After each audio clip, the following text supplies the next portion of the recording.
Welcome. I'm E.G. Marshall.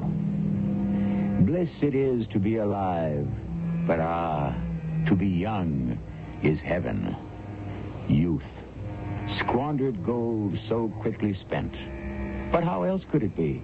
If youth were the careful and prudent time of life, how could one enjoy it? If only you could have youth at a mature age, when you would really know what to do with it.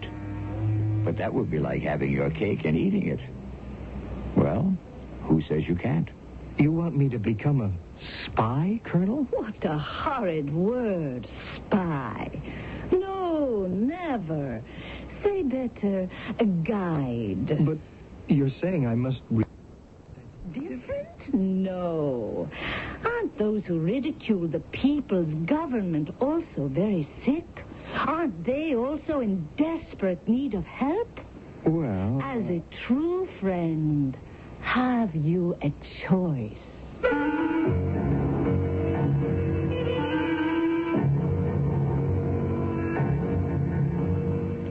Our mystery drama, If I Can't Have You, was written especially for the Mystery Theater by Sam Dan and stars Bob Caliban and Russell Horton. It is sponsored in part by ARM, Allergy Relief Medicine. I'll be back shortly with Act One. Oh, come on. Stain over paint? Now you can stain over paint with Olympic Latex Stain. Stain over paint? Why, that's impossible. Olympic Latex Stain covers paint with rich, mellow color, cleans up in water, and lasts for years. Great idea. And right now, you'll save $2.50 a gallon on Olympic Latex. July 14th at participating Olympic dealers.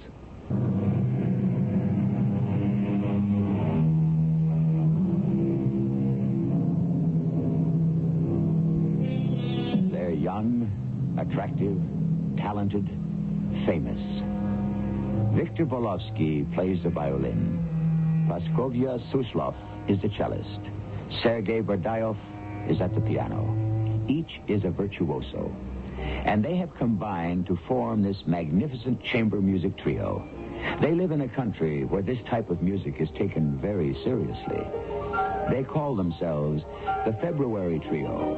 In their country, February is almost a holy word because it is the month of the Great Revolution, an event that not only changed their nation, but the rest of the world as well. However, here we are in a glittering concert hall where the trio, as usual, is holding its audience spellbound.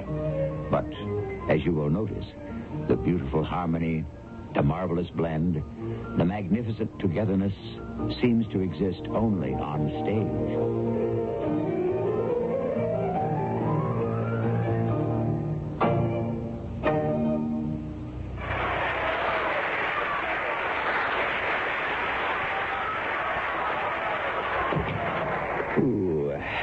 That's over. Sergei, shouldn't we take another bow? Oh, why don't you relax, Victor? But they're still on their feet out there. I suppose we could milk them for another ovation. Look who's suddenly talking about milking an audience. I could have gone out for a smoke during your 16-bar solo. Oh, well, the two of you stop it. Now, act your age. Dearest Praskovia, if Victor acted his mental age, we should have to buy him a perambulator. Victor, are we having supper at the apartment tonight? Of course we are. Oh, no, we're not. Why not? I have an interview for the television. Oh, with whom? With whom do you think? With Mademoiselle Fifi. Why don't you cut it out, Sergei? Her name is Marina Trigorin. You should hear her. Mon cher, you play with such force. Formidable. Where does she come off talking like that? She's a girl from the Donetsk Basin. Her old man's a coal miner. Sergei, you're just jealous. Me? Jealous of whom? What?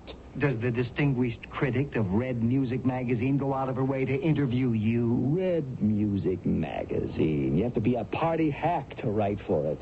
This Marina Trigorin with her pathetic pretensions, masquerading as a person of culture. She's a joke. Well, why do you have to be interviewed at night, Victor? Darling, the program is on tonight. Well, where's the interview to be held? At Comrade Trigorin's apartment. Oh, don't you love the way he says that? Comrade Trigorin.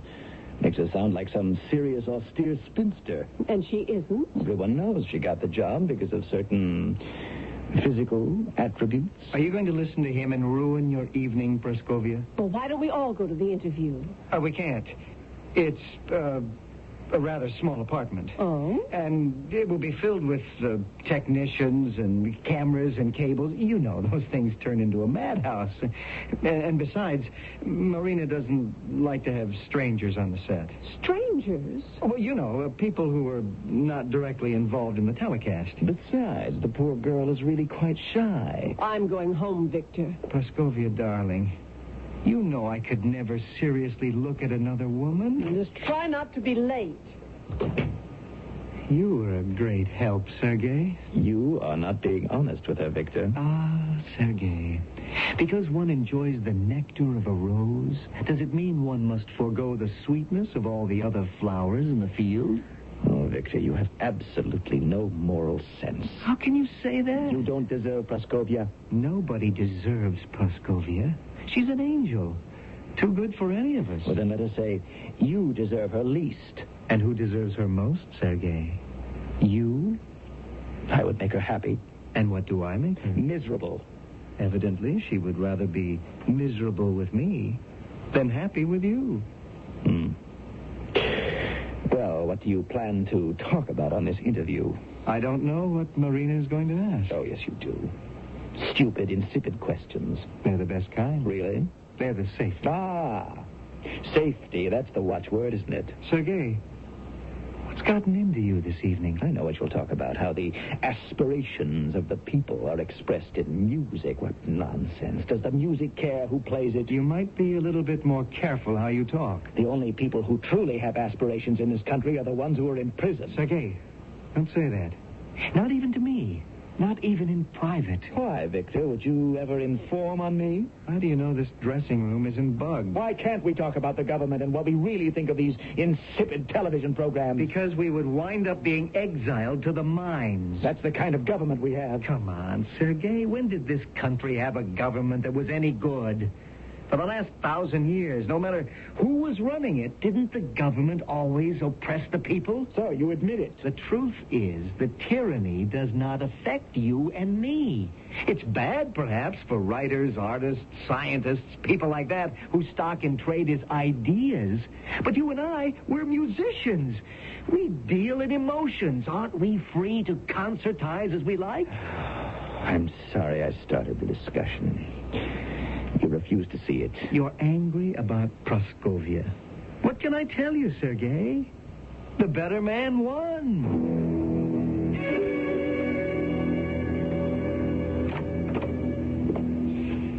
Oh, Sergei. May I come in, Praskovia? All right. I brought some bread and cheese and sausages. I knew with Victor away you'd forget all about supper. You always know how to do the little things. Well, that's probably because the big things are beyond me. Don't say that. I failed to accomplish the biggest and most important thing in my life. Praskovia, what do you see in him? Everything smells delicious. Oh, Sergei, I'm really sorry. He's careless, unreliable. Is this how you talk about your best friend? Because he is my best friend, he has no secrets from me.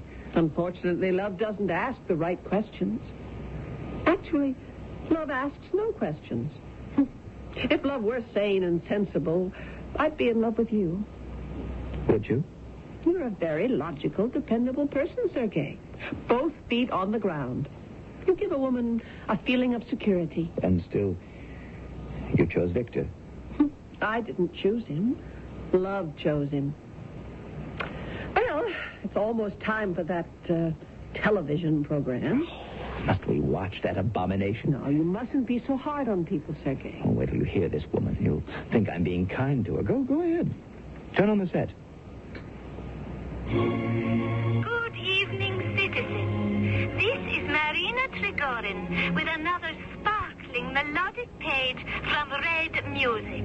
And who is sitting here beside me but the world's handsomest violinist, Victor Ivanovich Belovsky. Darling, show the people that radiant smile. This is going to be worse than I thought.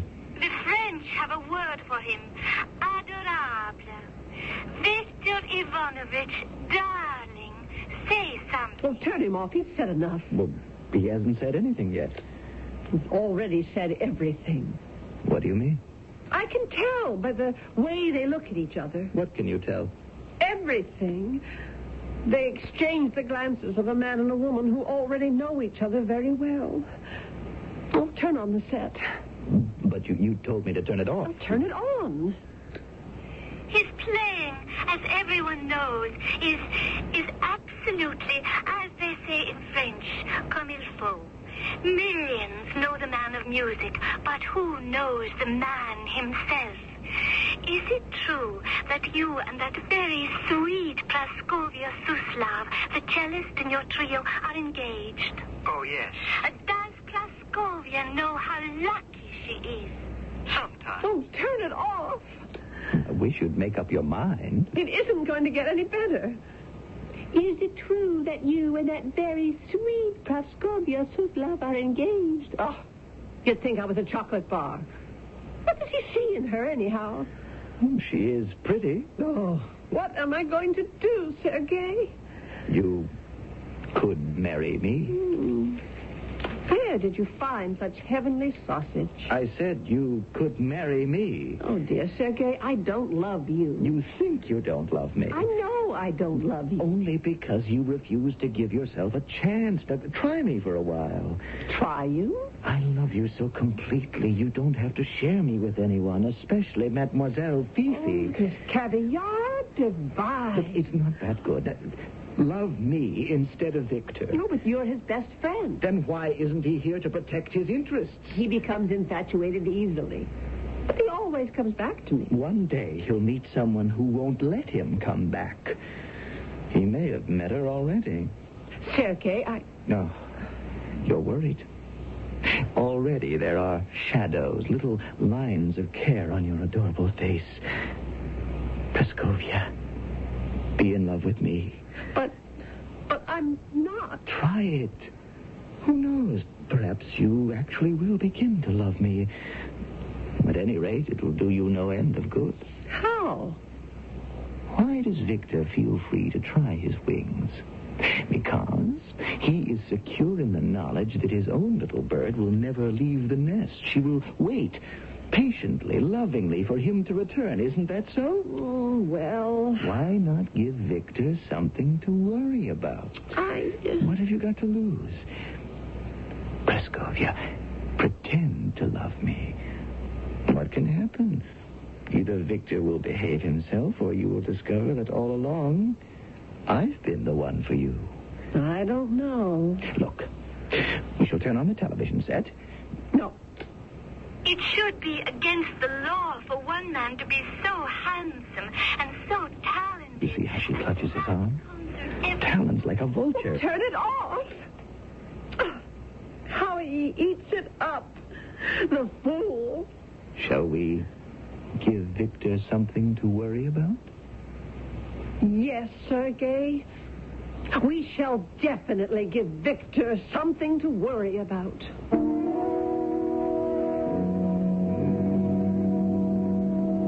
These things, they start out innocently enough. When the loved one's attention begins to wander, someone suggests making him jealous. However, as no less an authority on love than our own George Washington said, when we are young, we are made of highly combustible materials. But what burns brightly is consumed quickly. You must agree that we are dealing here with some highly volatile objects. We'll have some sparks in Act 2.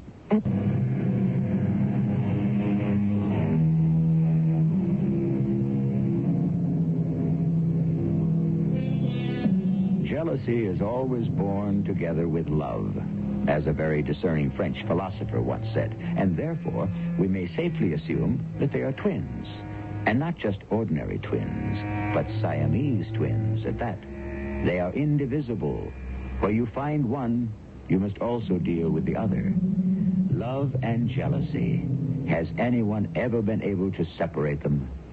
Not in this particular story, anyhow. We have no time to lose, darling Praskovia. You must leave at once. Leave? Of course. You shouldn't be here when Victor returns. Where can I go? To my place. Your place? From now on, you're to live with me. But I don't love you. For the time being, you'll pretend to live with me. Well, as long as that's clearly understood. It's understood for just as long as you care to understand it. All right. When you get to know me, really know me as a man, not just as the pianist in a trio, you will awake one morning and exclaim, Sergei is the one that I truly love. Oh, you are right. This will teach him a lesson. Absolutely. He'll come crawling back to me on his hands and knees. That stupid television person. Does Paskovia know how lucky she is? Sometimes. Oh, you'll eat those words, my fine Victor.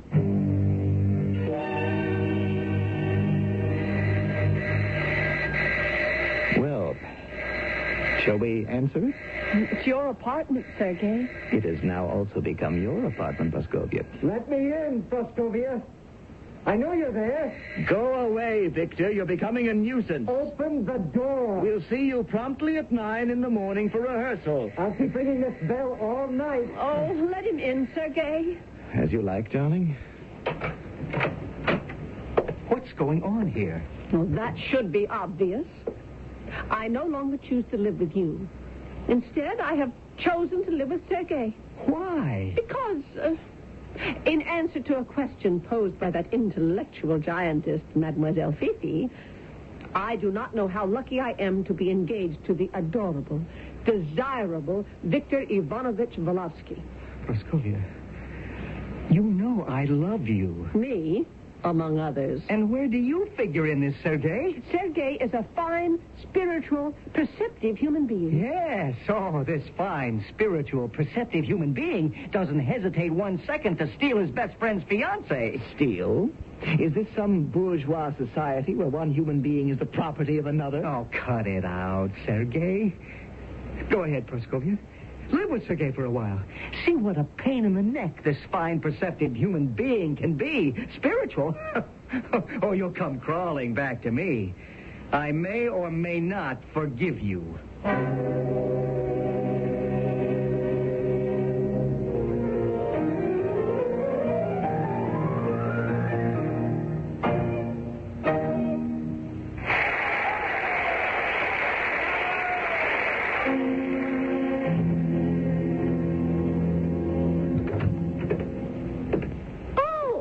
It's you, Victor Ivanovich. Yes, is there any mail for me, Olga Fedorovna? Oh, the government should have a special post office just for you. Yeah, all right. I'll look at all of it later. So, Victor, things must be turbulent at home, no? Turbulent? Why? I have never heard the trio playing better. Everyone agrees. Oh, is that so? Oh, yes. The more discord at home, the more harmony on stage. Is that so? She loves you, Victor. But she lives with Sergei. Oh, a diversion. And only because you blonde, that blonde, how do the Americans say? That blonde bombshell. Send that one packing. Were there any calls for me, Olga Fedorovna? Calls? Oh, yes. You are to phone this number. I have written down here. Oh? Who is it? Oh, I'm not to tell anyone of this call. Nor are you. Well, that sounds like the secret police. Are you mad? You must never say that. How do you know this office isn't bugged? I don't have enough problems.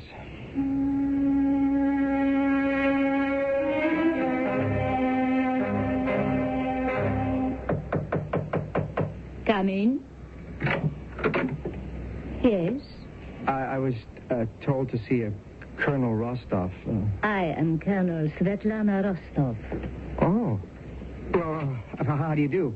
I had expected some... Burly, bearded Cossack? Well, maybe...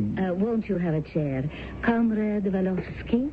Oh, thank you, Comrade Colonel. And I can tell you right now, the answer is yes. The answer is yes? Well, absolutely. You see, Comrade Colonel, ever since I was summoned here, Invited. Of course, yes. Cordially invited. I asked myself, why should the secret police want... The guardians of the people. That's exactly what I intended to say.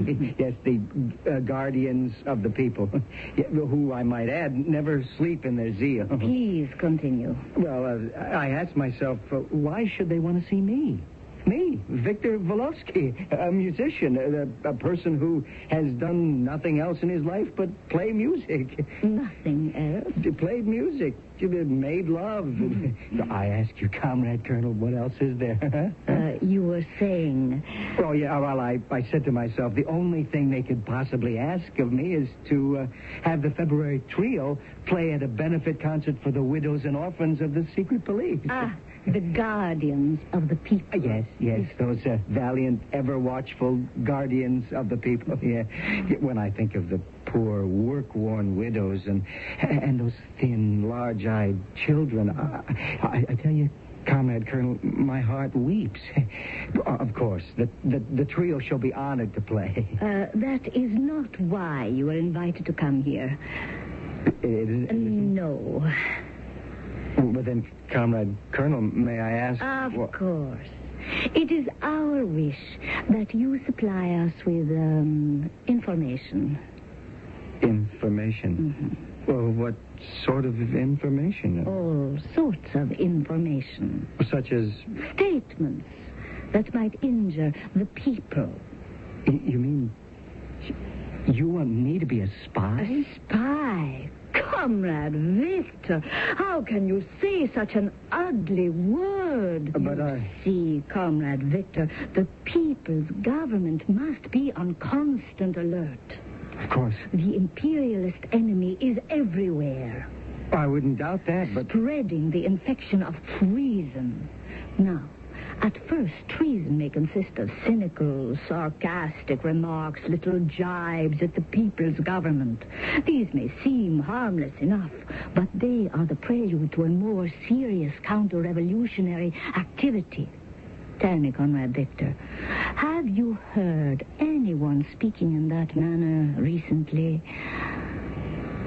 I beg your pardon? Have you heard anyone saying, nasty things about the people's government? Have I heard anyone say things? No. Do not hesitate to let me know if you do. I mean, you may think this makes you an informer, but it doesn't. No? No, of course not. Informer. Oh, what a hard, ugly word. Yes. In truth, what you become is something beautiful, a guide, a teacher. Oh, yes. For we intend to teach, to guide these deluded unfortunates away from the snares of the imperialists and home again to the safety and security and love of the people. You understand? Certainly. Thus, you do your friends a favor. I've never been involved in politics. Oh, life is politics. But I'm always so busy rehearsing and playing that I really... Of course. But you're not too busy to enjoy the delicious fruits of our glorious people's country. No. So then, like all citizens, you must also perform your duty. Now, I have here your dossier. My dossier? Of course. Everyone has a dossier. Oh, I shall make the following notation in it. Comrade Victor Walowski, being duly informed as to the serious nature of the task demanded of him, gives his enthusiastic agreement to cooperate completely. You will notice I have inserted the word enthusiastic. You have already earned a plus on your record. Splendid. But what if I don't hear any untoward remarks? A person with as gifted an ear as yours? I'm sure you must hear a great deal, Comrade Victor. Yes, Comrade Colonel. And I know I'll hear from you soon.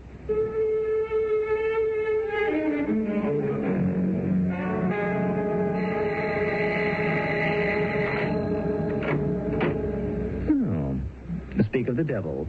Who was speaking of the devil? We were speaking of you, Praskovia, and I. I'm coming in.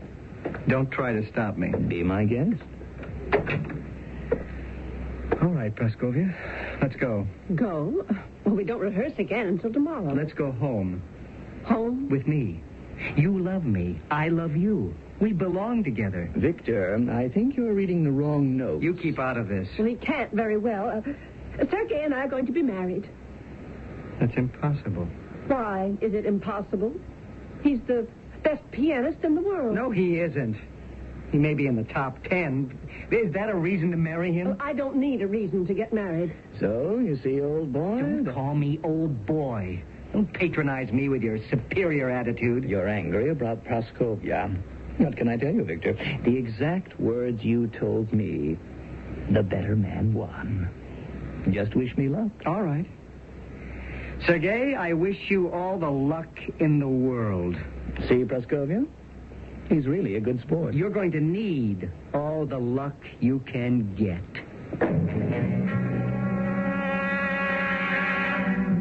In light of certain information that is now in our possession, wouldn't you say there's an ominous ring to Victor's statement? After all, as we have just heard, Victor now possesses a certain power.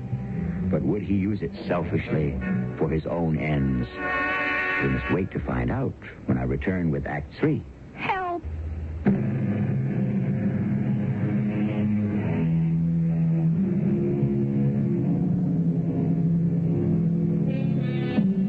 Jealousy is the rage of a man. Therefore, he will not spare in the day of vengeance.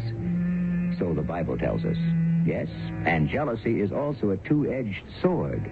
The most dangerous of all deadly blades because once drawn from the scabbard, it may never be sheathed again. To continue. Praskovia, darling, I told you. What did you tell me? I told you when you got to know me better, you'd be sure to fall in love with me. And you did. Oh, I'm sorry, Sergei, but I didn't. I'm not going to marry you.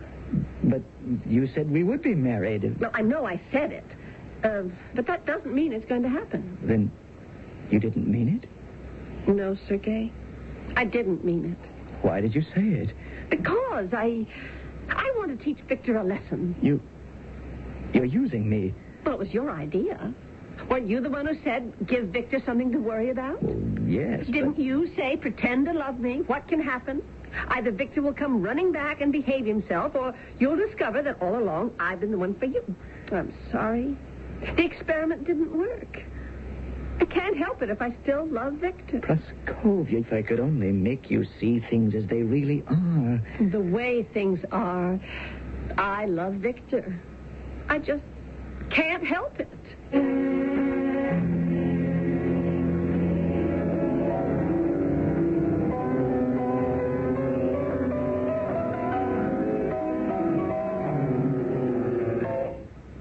Oh, don't stop on my account. It was very good.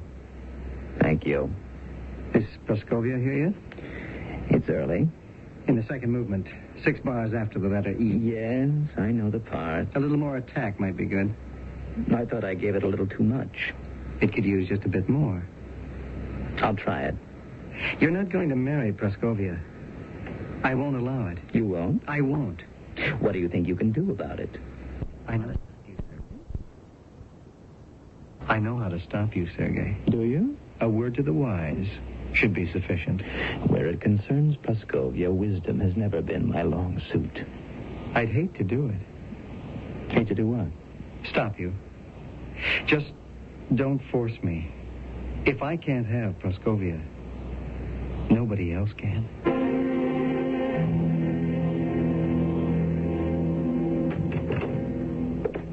Praskovia? What are you doing? Can't you see? I'm getting my things together. Where are you going? Home. To Victor. You've decided. There was never really anything to decide. You can't go back to him. Please, Sergei. I'm sorry. Yes. And I'm sorry, too. How sorry, you'll never know.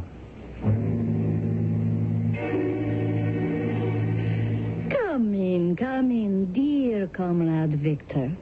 You asked to see me. I know someone who, as you so correctly informed me earlier, so someone in need of guidance. Yes? A deluded unfortunate who ridicules the people's government. A sick person in need of help. Yes. We have special areas set aside for that very purpose. And who is this person? A friend, comrade Victor? A close friend. You are being a true friend to him indeed. He completely misunderstands the function of a people's government. We must send him away in order that he may learn. And to do that, we must know his name. His name? Yes? It's possible I've been mistaken. Comrade, the first time is always difficult. You'll get used to it. I'm sure I'm wrong. Your best friend.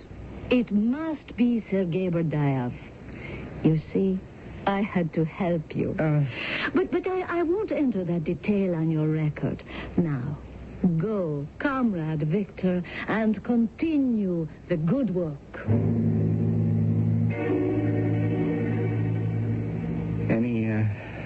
Any mail, Olga Fedorovna? Mail? The usual outfit. Now, what is wrong with you, Viktor Ivanovich? Are you sick? Yes, I'm sick. I have committed a sin. We don't have sins in this country anymore. The government did away with all that.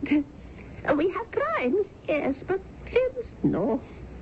Still, I have sinned. And what have you done? Something so vile, so despicable. I know who that is. Praskovia? No, your blonde friend. Her? She's the cause of all my troubles. The blondes usually are. I have lost the love of Praskovia. Why do you say that? I saw the way she looked at Sergei. I'm being punished.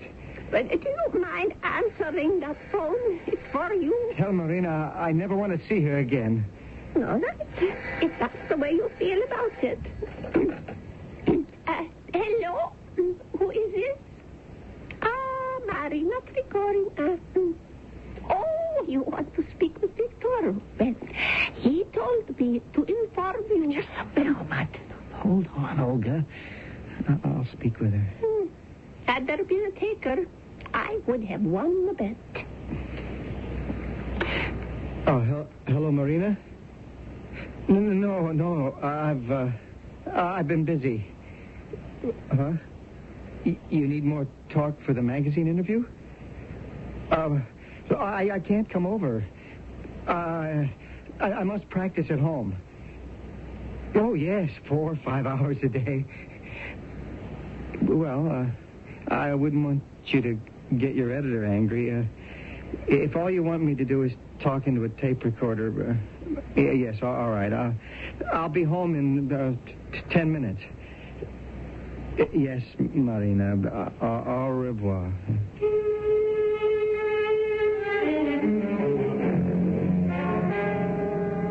How much more tape do you need? I have enough. I'm glad you got what you need. Silly Victor. I do not have what I need.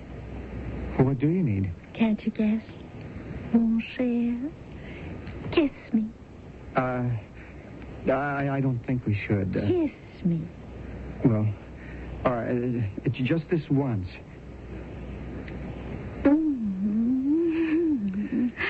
Ooh, now, kiss me again. But I... Go ahead, Victor. Kiss her again.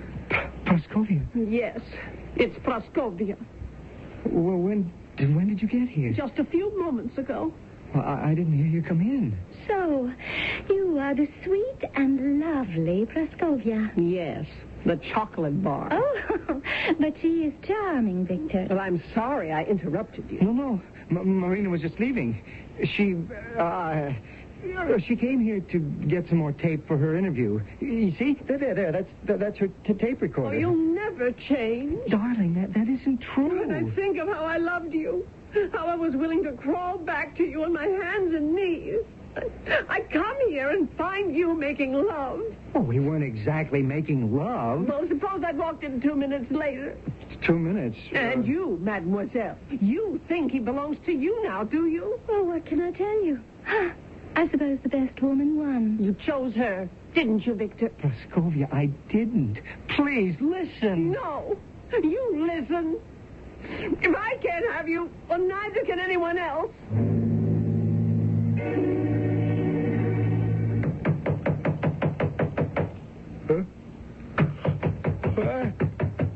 Hey, who's that at the door? Open! In the name of the people! It's 3 o'clock in the morning. Open the door or we'll break it down! No, please. Wait. Say, what is this? Colonel Rostov. Svetlana. I didn't recognize you with your overcoat on. Silence. Sergeant, search the apartment. Corporal, put his clothes in a bag. But I shall now read the sentence of the People's Court. Whose sentence? Your sentence. How could I be sentenced? I was never put on trial for anything. You were tried and found guilty. But I wasn't there to defend myself. An irrelevant bourgeois detail.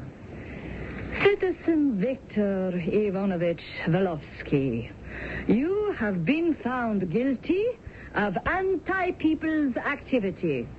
You are sentenced to a 5-year course of re-education in the mines at Varemya. Varemya?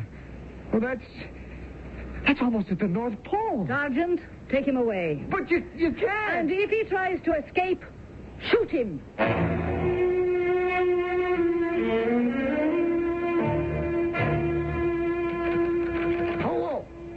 Hello! This is Captain Zlotnik. Shape up. What is this, a rest home or a prison camp? Answer immediately when I call. Send in the new fish. Oh, things are too soft around here. What is your name? I'm Victor Velovsky. It's about time you showed up.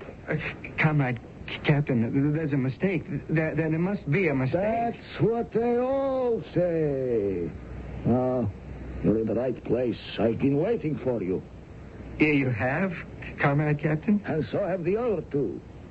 The other two? Yes, at last. I'm going to hear some chamber music. Chamber music? I can hardly wait to hear you play the Beethoven D major, the Ghost, they call it. It has such marvelous musical texture in that second movement. But, Comrade Captain... Now you have your violin. What are we waiting for? I don't understand. What's to understand? We're going to have a concert tonight. Or would you rather go to work in the mine? Oh, no, sir. You go in there and practice. And don't rush the adagio in the third movement. I heard you play it once. You got a lot to learn. Well, you got plenty of time. Inside. Yes, sir. Hello, Victor. Victor? Praskovia. Sergei, what are you both doing here? Well, I'm here because you sent me here. I'm here because Sergei sent me here. And you're here because I sent you here. Sergei, can you ever forgive me? I think we've all forgiven each other. If we haven't, we should. Praskovia, I love you. I always loved you, and I'll always love you. That thing with Marina Trigorin, She only came up to finish an interview. It meant nothing. I know, darling. She told me. She told you? Mm-hmm. When? Yesterday. She's here. Marina's here? Yes.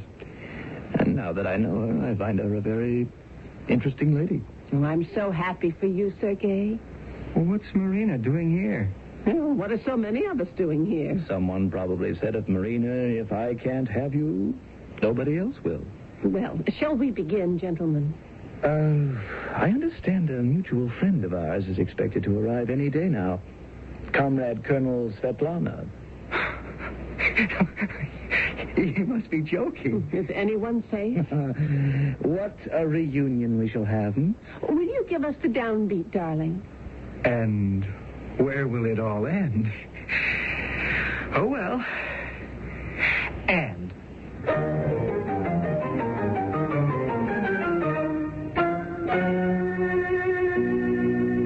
To answer Victor's question, where will it all end? In that kind of situation, obviously it must end when the people inside the prisons outnumber the people who are outside the prisons. At that time, those who are confined break their bonds. However, once free themselves, they begin to build prisons of their own. And so the entire process repeats itself. And what is it called? Why, history. We shall have some further details in a few moments. Your pictures are important, so when you get them developed, take them to a store with a sign that says, "We use Kodak paper," for a good look. That's what Kodak paper is for a good look. Kodak paper for a good look. You'll know your pictures can look their best, because Kodak paper will be behind them. Ask for Kodak paper wherever you see the Kodak paper sign. Just ask for Kodak paper for a good look. Kodak paper for a good look. Why don't you pour on the snap? Pour on the snap. Pour on the craft barbecue sauce. Pour on the snap. Pour on the craft barbecue sauce. All right. Pour on the snap. Why don't you pour it on? Pour on the craft barbecue sauce. Pour on the craft. Pour on the craft. Pour on the craft barbecue sauce. Pour on the craft. Pour on the craft barbecue sauce. Pour on the snap.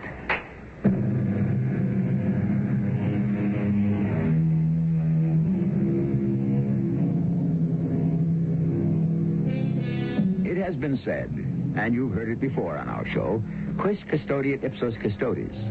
Who shall guard the guards themselves? And not just the armed guards, the ones who carry guns and clubs, but the guards of all shapes, forms, and types, those who attempt to guard our virtues, our morals, our thoughts, our arts, and science and literature, and especially those who are self-appointed. Our cast included Bob Caliban, Russell Horton, Ann Williams, and Carol Teitel. The entire production was under the direction of Himan Brown. And now, a preview of our next tale. Well, you can add, can't you? Yes, but Get yourself one of these pocket computers if you can. Uncle, I've added it 3 times. It always comes out the same. Then it's correct. Hand it over, I'll pay it. Here. $21.72. Yeah. Good Lord. 2172. The license plate, my address. Now this. Why, it's Uncanny. I kept telling myself it was a coincidence. Just a coincidence. That's all it was. The same number turning up on the same day 3 times. A coincidence. That's all. But that didn't stop a shiver from running through me. That didn't keep me from feeling that the whole thing was uncanny. Mrs. E.G. Marshall inviting you to return to our Mystery Theater for another adventure in the macabre.